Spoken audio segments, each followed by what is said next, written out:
The Duke and Duchess of Sussex are two of several famous victims of a horrendous stench from a bird refuge near their home. Based in Montecito, California, Harry and wife Meghan Markle's home has been taken over by the smell of the Andree Clark Bird Refuge, built on a 42-acre saltwater marsh, The Mirror reports. Other unfortunate residents include Oprah Winfrey, Ellen DeGeneres, Katy Perry and Orlando Bloom. A local anonymous resident said, "It smells like offal that has been rotting in the sun. It makes my stomach churn. I've seen lots of homeowners closing their windows when it wafts over." And local officials have said that the stench is due to improvement works taken place on the grounds, which are set to continue until at least autumn, which is not ideal if you've just spent around £8 million on a place to live there. Cameron Benson, clean water manager for the city of Santa Barbara, said, "Water can become stagnant there. The odor issues are sporadic and sometimes they are worse in some conditions.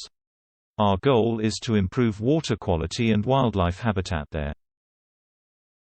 According to local news reports, the refuge, which used to be a salt pond, has been a smelly problem for decades, and can often see the water turn a variety of colors, from green and brown, to pink. In September 2021, when the level dropped to one of its lowest for decades, walker Karen Heimberg described the smell. She said, "This feels like the duck poop. That is what it smells like to me, the duck poop, because it is drying and in the sun. And the smell is made worse when, as the water level continues to drop, dead fish are left submerged just about the water level."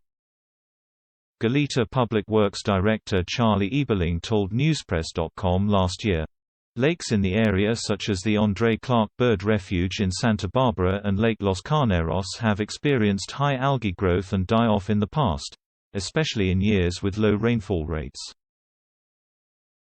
Residents in the area can be affected by the odor that sometimes accompanies the algae and fish die-off.